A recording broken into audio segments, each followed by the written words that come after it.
This the first thing I say when I call my attorney is like, look, I'm not looking over your back and I'm not looking to get a gotcha moment. If something goes wrong in one of our cases, we messed up. I'm not going to go back and say, so and so didn't do this, they didn't do that. We're going to come to the altar together and we're going to figure out how to move forward, because I just don't see sense in living my life like that, where we're constantly being like, well, you didn't do this, you didn't. Well, guess what? It didn't get done. So Right. What are we going to do from here to make it the best possible outcome that we can from here? Welcome to The Defense Never Rests with Morgan Akins, your monthly dose of uncommon sense about all things legal and some that are not. Hi, everyone. Welcome to this episode of The Defense Never Rests. I'm joined again by my co-host and colleague, Melissa. Hi, Melissa. Hello, how are you? I'm great. How are you? I'm good. We're inching towards spring, except for the sleet and snow we had over the weekend. Yeah, you would never know it. It's like 25 degrees out and it sleet and snowed yesterday. And very rude. Yes, like northeast weather just keeps you guessing. Okay. Well, today we have on Corey Jeffers, who is a claims examiner at Markel, and he mostly deals with construction defect claims, which is your area of expertise. So I wanted to have you join me to, join this discussion with Corey. And he was a practicing attorney for some time and then moved over to claims. So I think he has a lot to say about, the change from being, in private practice to moving over to claims. And, just a unique perspective on, being in his shoes now when he used to be on the other side. So with that, let's bring him in. Good morning, Corey. Thank you for joining us this morning on The Defense Never Rests. How are you? I am well, happy to be here. I am so happy you're here too. And before we jump in, I need our listeners and our listeners to know that we're like interrupting you in the middle of a mediation that you kind of just like dropped a bomb in and said like, see you later. I'm going to go film a podcast. I'll be back in an hour. Yeah, a little bit. I mean, it was a little bit of a real claims experience there that I was preparing for the mediation over the weekend, and a coverage issue became very apparent from the file material. So I had to, and I had already warned them that I had something to do for an hour during the mediation, and then I was going to hop off and then hop back in. But yeah, I had to kind of pull the mediator aside, pull the insured's personal counsel aside, and kind of drop a little bit of a bomb on them about the realities of the policy and its limits during this mediation and today and going forward. So the bomb was dropped and it was actually taken surprisingly well. Okay. Which lots of times they are, quite frankly. But I just feel like it's better to put those things up front rather than kind of hide them, because then they just turn into more of an issue. But it certainly gives the mediator an idea of what they're working with for the day. Yeah. It gives the insured an idea of what they can expect from their carrier and from their representative for the day. And it gives them an opportunity to kind of mull that over, deal with that, and make any counter moves that they need to make for their sake, which they're entitled to, and which they should if they need to. Yeah, and this wasn't a scenario either. That's something that you like known about forever. You find about it over the weekend, like it has to be addressed at the mediation, clearly. Yeah, no, I mean, sometimes you like the mediations to go smoother than that, but a lot of times, they don't. You don't learn about some things in the policy don't kick in until they kick in. That's just when they do. And when you become, as soon as you become aware of them, if you bring them up, then everybody can deal with it. Now, I want to bring this back a little bit because, you practiced for some time and you've probably were on the attorney side of these mediations for some time. So, one, is it kind of nice to be on the other seat to be able to come in and drop the quote unquote bomb, versus where you were used to be in the attorney seat and you might have been there, be like, oh shit, like your adjuster come in and say this to you. Like you must appreciate being on this side maybe a little bit more, but then appreciate, the situation your attorney might be in at this time too. Yeah, I mean, there are things about both sides, right? I think the thing that I would want as counsel is how I deliver to the counsel. Like, I pulled them aside first before anybody else and said, hey, look, this is what's going to happen. And I know, as counsel, especially when you're being hired by an insurance company, you have that tripartite relationship, so you can't really comment on that. You can't really take a position on that, but it's still something that you need to be aware of, and something that kind of impacts your strategy going forward for the day. So, I mean, that's litigation, and that's claims as well. Things just come up, right? And you just got to kind of transform. You got to turn in a little bit of an amoeba and kind of, fit into the space where you're at for the day. Yes. And I remember that, being counsel, where you're looking, I think the part being counsel is when you're looking forward to getting something off your desk. And you're like, we can deal with this today. And then you learn that might not be so simple, and we might not be dealing with this today. And you're like, okay, now you got to get back in your frame of mind of not being being relaxed about it. And now saying, well, this may be something that's ongoing forward. I need to keep my mind focused on that end goal at the end, and make sure that I'm still driving the case and driving my client and into that area where I want this case to be. And so that it's in a good position for what everybody is always preparing these cases for. If it has to go to trial, then I want it in the best position as possible. Yeah. And I would say, as the attorney in those shoes, I would just be also happy that it wasn't anything I did or didn't do that caused the monkey in the wrench. Right. Like, then you're like, okay, it was something out of my control. I didn't mess anything up, That's always a better feeling. I think. That's always puts the hair on the back of your neck stand up, right? You're like, was it me? And then you find out it was me. Okay. Relax. Everything else can be dealt with, right? Focus on the solution. That's right. Yes. That's right.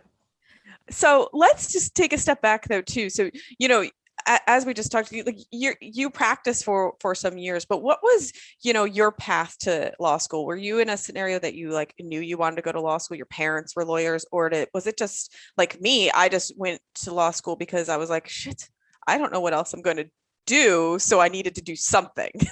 Yeah, I'm sure a lot of us end up like that, right? Like, what else are we gonna do? Oh, I don't like math, so like my wife's different. Like, she's a chemist, right? So she's like, she wants to do math. I'm like, I want to run as far away from math as I possibly can. I mean, no, my path to law school. I grew up in a very, very small town in southern New Jersey, known as Woodbine, New Jersey. It is a super small town. It's got 1 K through 8 elementary school, and there's approximately 250 kids in that school. When I graduated 8th grade, I think we had like 30 some odd students in the top 8th grade class. And I'm only aware of 2 of us who then went on and went to actual traditional 4-year universities. A bunch of people went to community colleges and things like that. But I'm only aware of 2 of us who really went off to a full 4-year university. And when I was a kid, I wanted to be a professional baseball player. Like, that was my thing. That's why I went to college. I played baseball in college. But as we like to point out when we get to college, only 1,500 people get the wonderful opportunity of being drafted and going on out of the millions who are playing college baseball. So as I was in college, at first I wanted to do business, and then I kind of didn't like business so much. So then I ended up switching my major to criminal justice. Mm-hmm. And I took the criminal justice classes, and I had a really good time. And one of the classes was taught by a professor, and he was a lawyer. He taught the class in a law school style. And it was a class that I had been avoiding because I had heard how difficult the class was. So I was like, oh, I'm going to make sure I take this class in the fall, not in the spring. So I'm not in season, so I can be focused on the class, like, and actually do it. So I took the class and I ended up getting such a high grade on the midterm and the final that he had to take my grade out of the curve because nobody else would have gotten a sufficient enough grade. And after that, he pulled me aside and he said, well, have you ever thought about going to law school? No, I haven't. As a matter of fact, I have never thought about going to law school. And so he kind of took me under his wing and he said, look, I have this kind of pre-law society, you know, why don't you get involved and I'll help you kind of with the law school process. So he ended up helping me with my essays and things like that, did a little bit more explaining to me. I applied and got into a bunch of them and eventually got into which was one of my top ranked schools, which was Fordham. And that's kind of how I got into going to law school. So I've a few things. One, I applied to Fordham and I think their rejection was in the mail as like my application. Like I was like, did you even read my application? It was like a matter of days that I got rejected from Fordham. Well, I'll tell you what, I feel like I was in the maybe pile because I applied like early, but I did not get an answer till like maybe a week before the last admitted students day. So I feel like somebody had like read it and was like, yeah, we come back to this guy still in the back end and see, if we change our mind on him. So yeah, I can understand that. It is definitely a competitive school. Yeah. But also like, I love hearing the story about your professor though, because I don't know, maybe Melissa, you've heard differently. I don't hear that very much about like a professor really giving you that much time and really bringing you under their wing. And maybe it happens more than I know, but this is the first I've heard of it here for one, and I never experienced it. So like, good for that professor. Like, I hope you like still keep in touch with him or her and they're like, that was really, really great. No, he's an awesome dude. He's a prosecutor for a few towns in northern New Jersey. And I mean, even through law school, I kept in touch with him. He wrote a few recommendation letters for me. Just an all around like awesome guy. And also good for him to take your grade out of the curve, because I've been in those situations where teachers did not take the high grade off the curve, and you're like, great, we all got 40s because your ass got a 99.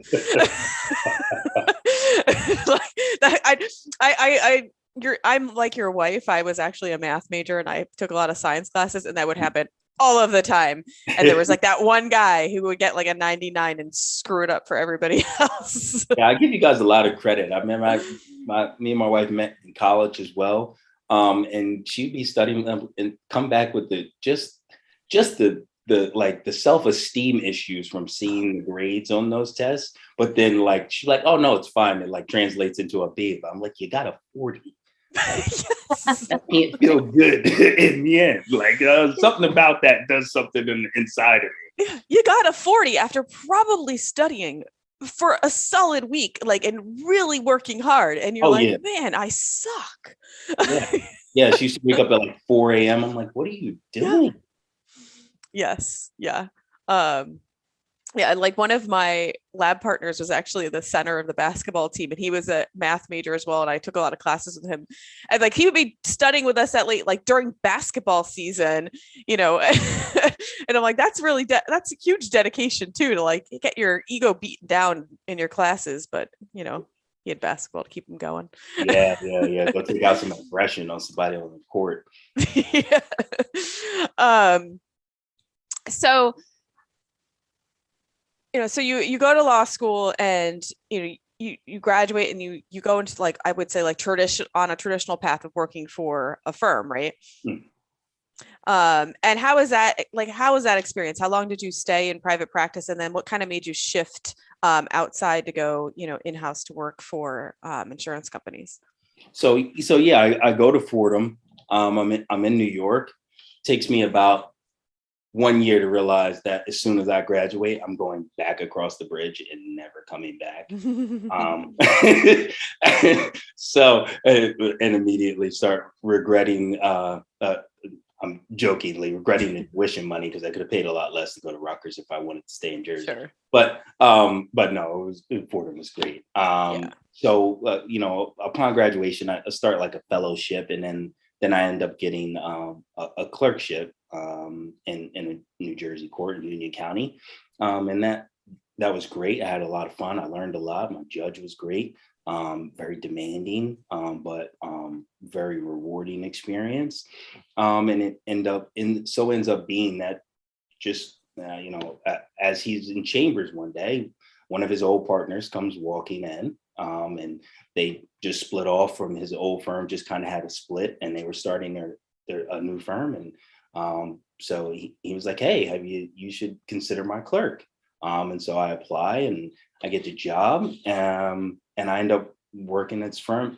And it was great. It was everything I thought litigation should be. I go out to dinner with my colleagues from law school, and they were all at the Cravaths and the bigger places of the world. And, we'd be talking, and they're like, oh, I got to go prepare some questions for deposition. I'm like, oh, I'm going to go take a deposition tomorrow. I'm like, wait, you take deposition? I'm like, yeah, I take the deposition. They're like, seriously, by yourself? I'm like, yeah, by myself. Yeah, for sure.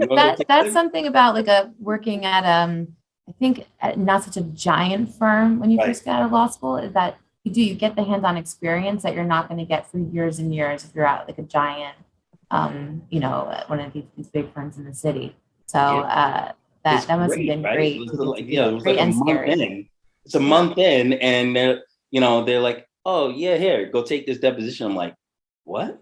They're like, yeah, go take the deposition. I'm like, are you coming? I remember asking, are you coming? It's like, no, I'm not coming. You're going to go take the deposition. It's like, okay. So, you get there, you're sweating bullets, like, oh my God, and you need to take off your jacket, you need water. Of course, on your ride home, you remember all the questions that you should have asked that were a lot better, or the way you should have worded them. But, you get through it, and the experience was it was great. And I honestly think if I had stayed in private practice, I probably would have stayed there forever, because the people were great. The learning was great. It was, one of the partners that I mainly worked for was a West Point grad, former Army JAG. Wow. He was really just one of the best supervisors I've ever had. And just really kind of took me under his wing, and just really showed me how to be a better attorney, and more so a better person, which is more than what you can ask for when you have a mentor. Sure. One of my mentors at Fordham, Judge Denny Chang of the Second Circuit, he would always say, your law school is fine, but the type of lawyer you're going to turn out to be is really dictated on the mentors that you get once you graduate. That's why working at the big firms is such a good thing for your career, and a good thing for you as an attorney, because the mentors you're getting are top notch. It's not just because of how big the firm is. It's because of the quality of the attorneys in the firm that you're going to be learning from. And I feel like I got that experience so much from the firm that I was lucky enough to begin working at, that I just got such quality people and such quality mentors that, I really enjoyed it. And it was really hard for me to leave. Yeah. Well, but it probably wasn't you're leaving, but then you're like, but I'm giving up the billable hour, which is probably softened the blow a little bit.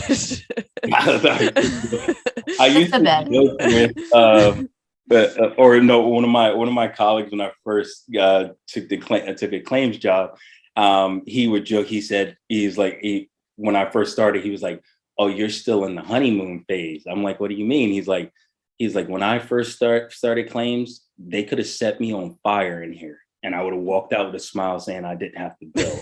So I don't care. But I love your point about mentors. because they are so important. It seems like you had some really influential mentors in during your career. But I do think, I don't totally agree with what your one professor had said about get the like really good mentors at the big firms, because I think I think there's a lot of diamonds in the rough, and just because someone's at a large firm and they make buckets of money, doesn't mean like they're the only good, like they're only good out there to help guide you in your career too, because I feel like that's such like sometimes a misconception, like that I think some people have, like, oh well, they charge X amount an hour, they must be like a better attorney, right? And that's just simple. I think it's simply not the case. And I laugh sometimes. Like I remember when I was at one firm, and at the time, like coveting like some of my friends who work for the big firms and they're making all this money. And I was like talking to someone, and they're like, yeah, but when they write a motion to compel, it has to get reviewed by like 2 other people. And I was like, are you serious? I write that in a 0.3. Like, like, how does it need like 2 extra reviews? Like, it's a motion to compel a deposition. Like, it's not like you're not doing much here. So I think, like, especially in the world of like fast litigation that I think we all live in, that you need someone who actually understands how like the process works. Yeah, for sure. How the sausage is made. Yeah.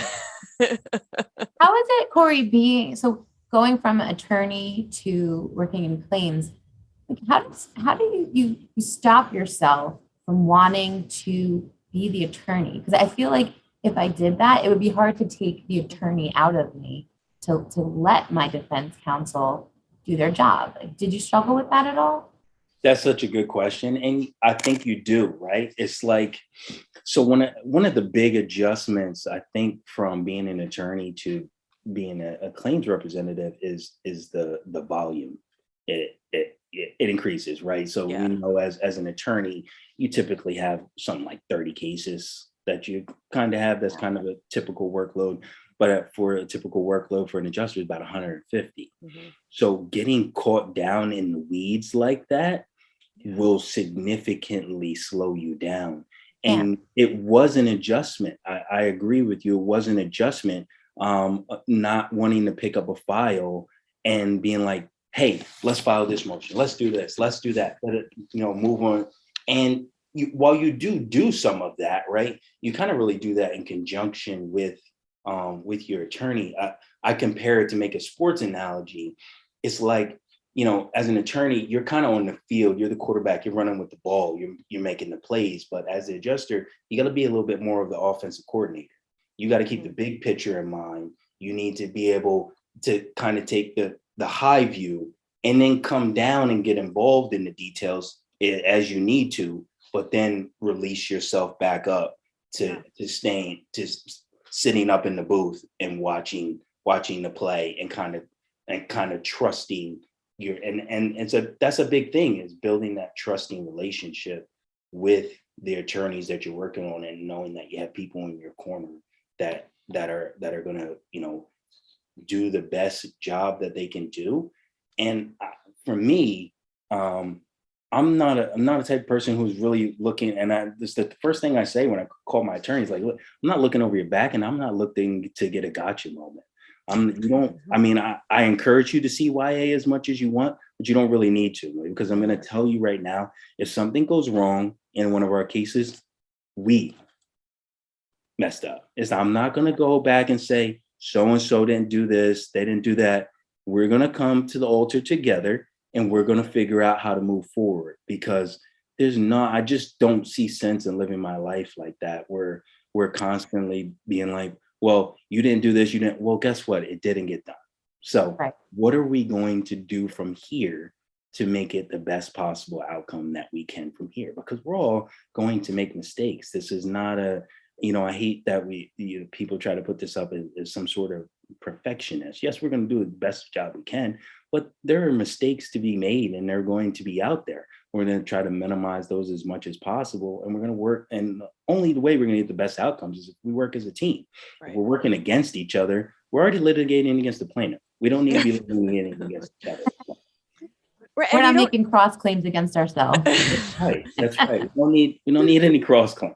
No and cross. you also just want your counsel to be honest with you too, so like you don't want them like covering anything up because they're nervous or scared, but you also like want them to be honest about that, like how they evaluate that claim, and not just being like, well, Corey thinks it's this way, so I'm just going to agree. Like I don't want to put words in your mouth, but it seems to be that you probably embrace that if you have a counsel, be like, well, this is what I think, and this is how I'm viewing it. What about you? And then you could, it doesn't mean you have to agree with your attorney. Maybe you come up with it, be like, okay, well, we both have a side to look at. Maybe is there a plan we can come up with that makes sense for everybody?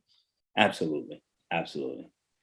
So one thing I wanted to ask, so before I forget, is given like your background as a college athlete and, in baseball, and having it in your mind and back of your mind that maybe that would be a career, and then it not being one. But did you want to at some time pursue something in sports with law? Was that in your mind as well? I mean, it was, but it was kind of funny. Like the more I got introduced into like kind of sports law stuff, it was really just contracts. Like, yeah, it is. which I really wasn't like all that.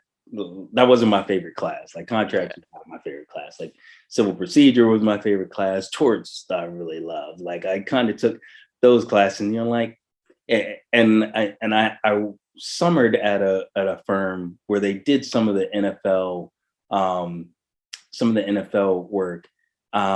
And the one of the partners that worked with me, he's like, it really is just the most boring stuff. You think it'd be so fun, like, oh, NFL, like it's just contracts, and you're just sitting like, oh my God, you stirring cement with your eyelids. It's so funny. But one of my classmates, who was a class above me, but Dan Lust, he's big on the sports law now, and it all stemmed. And I was joking with him when he wrote the article, all stemmed from one article he wrote about Kevin Durant.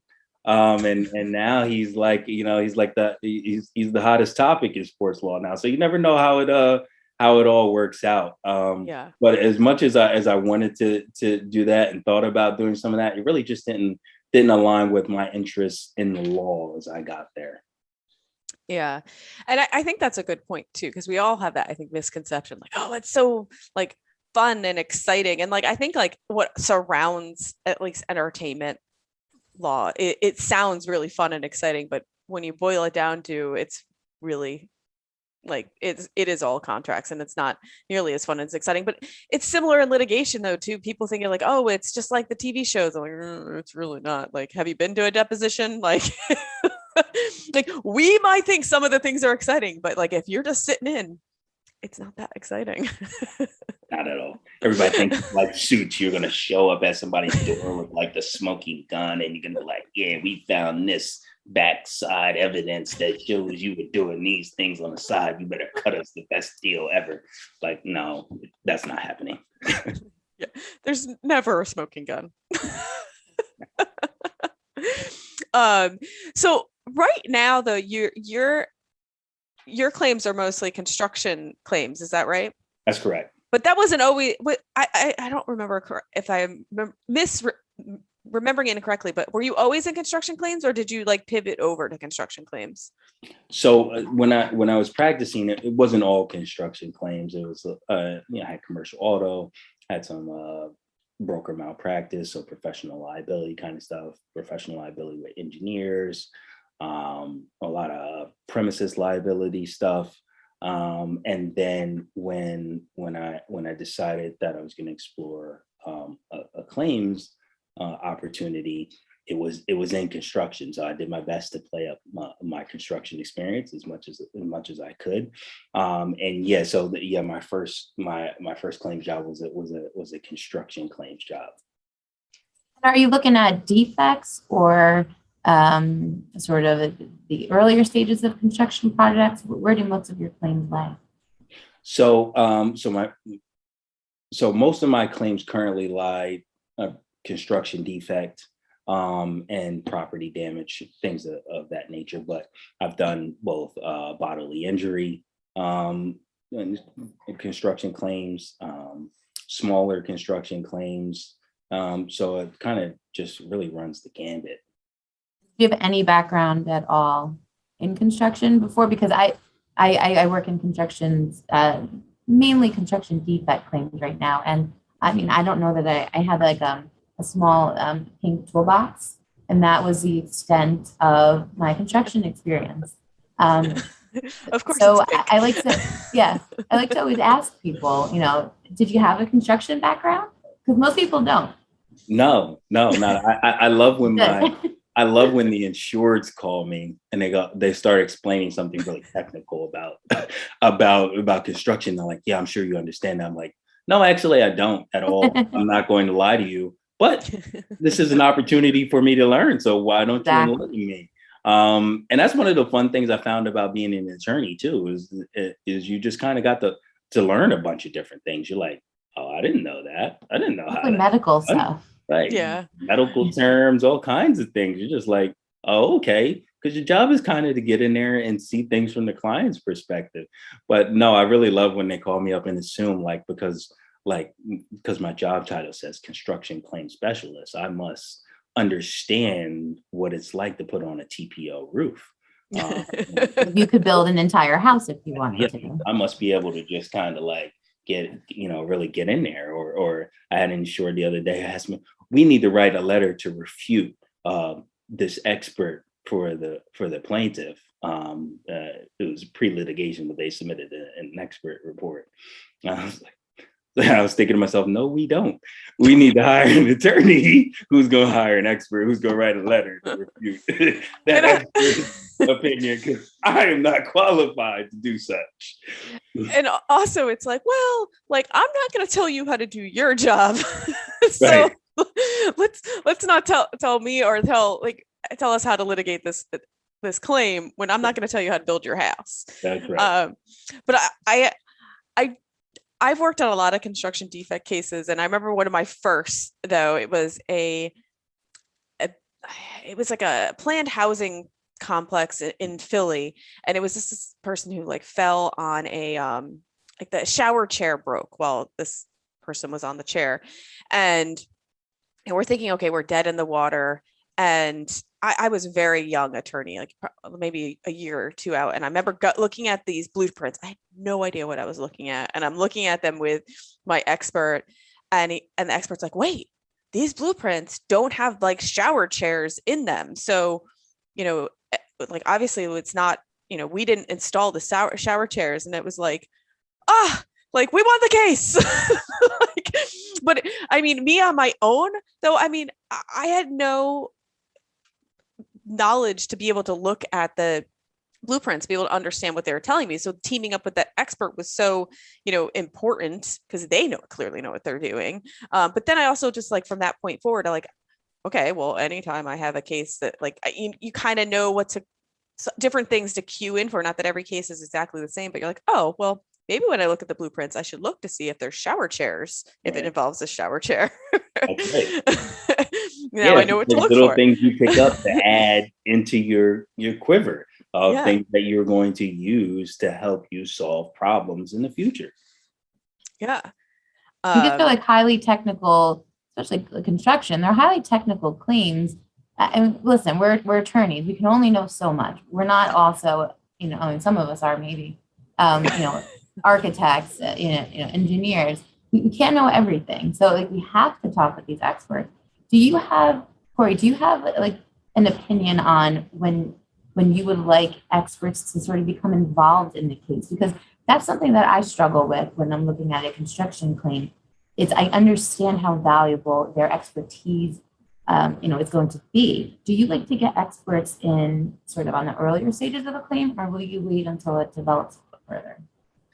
Yeah, I think it depends to some degree. I would say probably as a general rule, I probably prefer to get them involved earlier rather than later. But sometimes it really just depends on what you're dealing with and what your insured scope of work was, and where that puts you. I think as the general contractor, maybe you want somebody to be involved a little bit earlier, but maybe as a sub, you might want to wait and see how it plays out a little bit more before you get it, before you get an expert involved. Because if they're not doing a good job of pointing to your work, you certainly don't want to present them with any opportunities to point to your work. But as a GC, you're kind of responsible for everything. So you kind of need to have a little bit more of a framework of, okay, now I need to line up my downstream subcontractors. Yeah. I need to figure out where, especially in claim side, and you want to figure out where your other insurance is, right? Where am I likely to get additional insured coverage? Or if I don't have AI coverage in my contracts, where am I likely to get indemnity and things of that nature? So you're going to need to be a little bit more of a driving force for that. Whereas a sub, you can kind of sit back a little bit and see what the general contractor is going to do, and see if anything gets brought up that really implicates your insured's work. Yeah. So one thing I was thinking of too, like coming from, an experience of when, you were a new attorney and you get thrown into a deposition, a few weeks out. Now on the sitting on the other side, how do you feel about, when you have your attorneys assigned to cases throw like associates handling, certain depositions? Like, do you sometimes have pause being, Joe, I think I want you to handle this one and not Sal. Sal's only been licensed for about 2 months now. What are your thoughts on it? I'm really about the education of attorneys. And I think that if we're going to be about that, then we have to be, as an industry in general, we have to be a little bit more comfortable giving people opportunities. Otherwise, we're really cutting ourselves off and we're not developing legal talent the way that we should.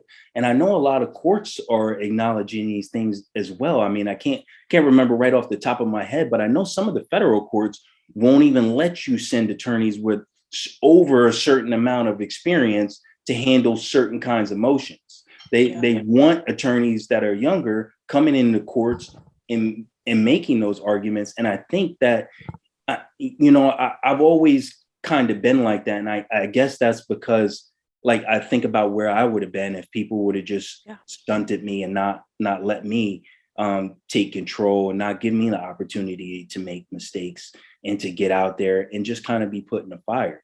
And if we're really serious about developing legal talent, and we're serious about all of these initiatives that we say we're serious about getting more women on panels for insurance carriers, about getting more minorities on panels for insurance carriers, and getting the firms kind of to really reflect our society and our community, then we have to be comfortable letting younger attorneys take those depositions, do those motions, write those motions, make those arguments, because that is the only way they're going to develop into the type of talent, and the only way they're going to develop their skills in order to be able to do that. So I think for me, I'm comfortable with it.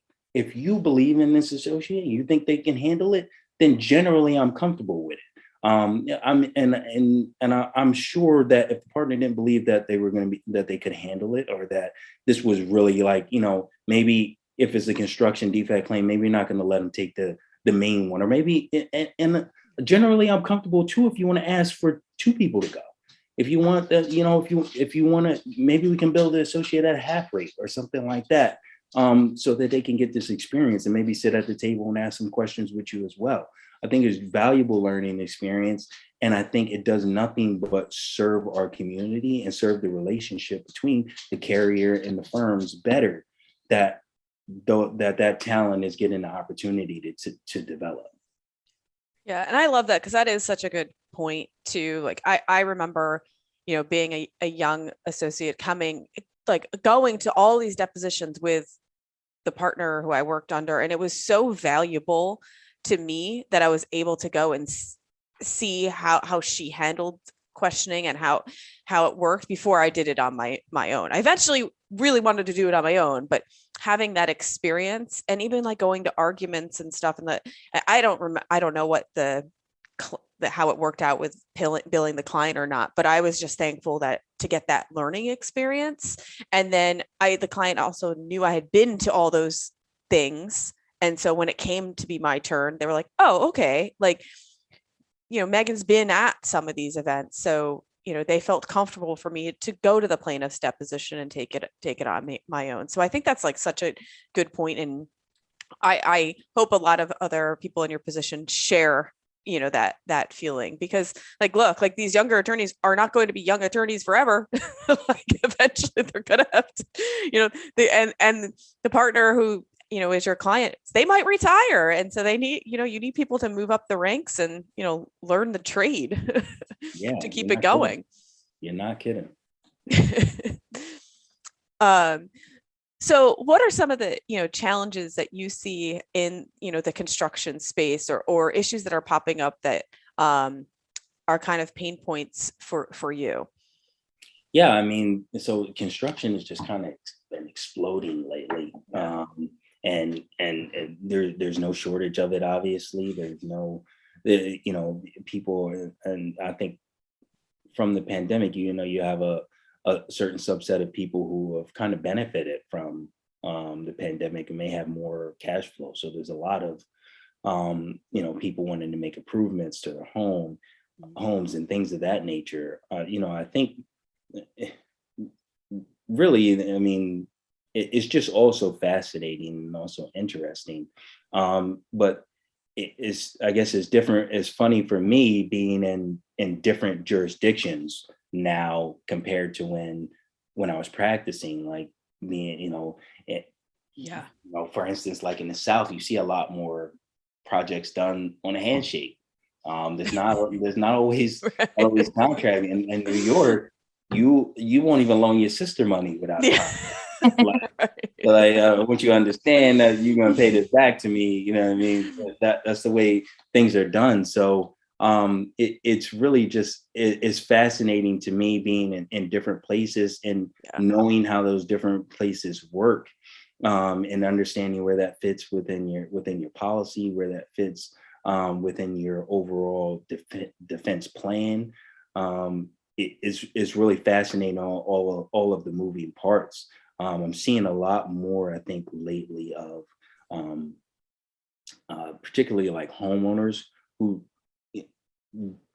just don't want to go through their own homeowners insurance. They really want to press litigation or press it themselves, or press claims themselves through contractors insurance, which sometimes can make things really difficult when you have a claimant who is so close. This is personal for them, and this is personal to them, and we get that. And it's almost like an auto claim to that aspect, because everybody's very personal about their home, and it's understandable. Yeah. I mean, when something happens to your home, everybody gets upset about it, but it does make things difficult when you're handling third-party insurance like that. And you have to do liability investigations, and if there's subs on a project, then you have to get them involved. And those homeowners don't quite understand those timelines, and for them, those timelines are unreasonable in their minds. Yeah. And do you find there's certain issues that you see pop up in different regions, or do you see more like certain kind of defects that tend to pop up in the South versus the Northeast that you see more of? Yeah, I feel like kind of in the heat, like where it's a little bit hotter, you get a lot of these stucco issues. Yeah. I feel like are constant. I mean, Colorado, obviously, with the soil. You get a lot of soil movement issues in Colorado. So I mean, it might be swayed for me in some ways, because my team currently only handles like a certain underwriting aspect of our book of business. So I tend to see a certain types of claims, or certain way that the claims go. So yeah. The stucco stuff is funny too, because I think I had one construction defect claim that there was an issue with the stucco in the house. And when I was we were buying our house. I was like, no stucco. I don't care. We are not getting it. It's all bad, even though it's not all bad.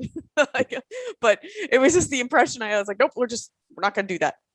No, it's funny because I was joking with my wife the other day. I was telling her I see so many like new construction claims that I don't know if I would buy new construction. I think I want a house that somebody's lived in for a while and has already, presented all the issues that it's going to present. And I was saying, I was like, that's probably such a misconception in my mind because I just see so many of them where there's probably the majority of them probably go just fine. But I see so many, I'm like, I just have I don't know if I want new construction. I think I would prefer to have a house that's been standing for a couple decades. But I do think, and this is just my impression about like new construction is I feel like you see a lot of litigation with it because think about it, you have somebody going into a brand new home and that they probably paid a lot of money for, and they expect everything to be perfect. And anything that goes wrong, I think it just hits as such a personal, like, but it's a new house, like what, and some things just are part of like settling and things that happen at home. So, but I think it's very personal to that homeowner when there are issues in a new construction home. Yes, because they poured their heart and soul into it. They probably picked out so many aspects of it. They've probably taken part in the design and layout and the things of that nature. So when they walk in, they just, expect it to be like, heaven.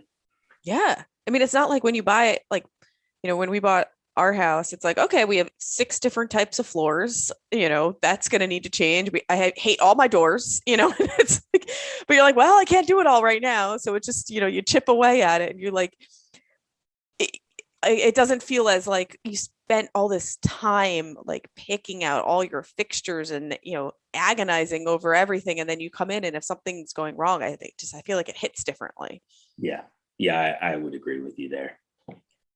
But do you find in your own home, like, are you a little bit more of like an expert on things now because as like a relation to your job, be like, well, I know what's up. I know, like, not at all. Not at all. But sometimes things break. I'm like, who could I don't even know who to call to fix that. What even, I don't even know what to do. Like, I call my grandfather who's like 90. Like, what do I do? Like, I just feel like people from that generation have a much better understanding of what to do and how to fix things. But no, I mean, I had 3 young kids, so I refuse to fix anything in my house until they grow old enough to be able to take care of it. I say, I want new floors. I'm like, do you see these stickers over here on this floor? Stickers. Like, if we get a new floor and they put stickers on the floor, I'm going to lose my mind. So leave this floor down for them to put stickers on. Then we change it later. Yeah. I feel you with the stickers. Like I remember we've replaced it now, but we had a kitchen table, and if you went under the kitchen table, there would be all these stickers under the kitchen table and paint. Like, I'm like, how does the paint end up under the table? They find a way. Yeah, it's insanity. And then when we replaced the table, I was like, okay, there are no stickers allowed on the table. There's no painting. Like, and again, we have the same thing with the floors. Like, we need new floors. So I'm like, if you want to do painting, you can do it in the middle of the kitchen floor, like on the floor. That's where you can paint, because those floors are going to get replaced at some point. My kids think I'm crazy, but I'm like, nope, that's where it's allowed. They don't get it. So if you were to go back now and give your younger Corey some advice, what advice would you give your younger self? I think I would just have faith. Like, it's all a part of like a plan. And you know what I mean? Like I don't know who's playing. I don't know who's playing in it, but it just tends to just work itself out. Like the nights that I stayed up, worried, or the weekends that I spent just, agonizing over things. And, they all just worked out for the best, even things that seemed like they were the worst possible outcomes just turned out to create such atmosphere for such valuable experience, for such, platforms for learning, that even the bad things really just turned out to be, more learning that was involved. So if I could grab him and pull him to the side and put my arm around him, just say, it's all going to be okay. Don't worry about it. When it comes up, just smile and just keep going. Just keep your head down, keep going, and just believe in the end that it's all going to work out. Because I promise you it will. And I really just take that attitude everywhere that I go now, because, it's a quote that my high school professor, my high school English teacher made us memorize. And it said, nothing's either good or bad, but thinking makes it so. And that's really what it is. We get into our own minds and then, this is terrible because of this, because of this, because of that. But we don't know yet, because we're only seeing a snapshot of where this fits into the puzzle. And it may fit beautifully into the puzzle, but you got to give the puzzle time to materialize. I love that. And it's such good advice. Probably so hard though. I'm sure you dispel that advice onto your kids too, but it's probably just in the moment too. It's so hard to remind yourself. It takes a lot of mindset work to, get there. Yeah, for sure. And I think also as a young attorney too, you're really hot to get mad or flustered about things. And then as you grow, you realize there's no point to doing that. And you kind of adopt more of that. It's all going to work out. This thing that we think is a giant bonfire is probably just a little flame that we can, work with. Yeah, no, I remember doing motions, and I would get physically sick at the replies. When it would come, when I would get it, I'd be like, oh God, he's going to point out something that I just completely missed and goofed up and I didn't check into it. And it would just be just reading it with your heart, pounding, and it's so silly. Of course he's going to make counter arguments. That's his job. It's your job to make. He's not on your side. Argument. That's not on your side. This is how this whole system is set up. That two people go at it as hard as possible in order to find the truth somewhere in the middle. That's what's done. And it's so, I just think back on those days, it was so silly. And it was funny because I was having a talk with one of my colleagues here at work now, and she's kind of moving up to handling bigger claims. And she was having a similar situation, but with her coverage letters.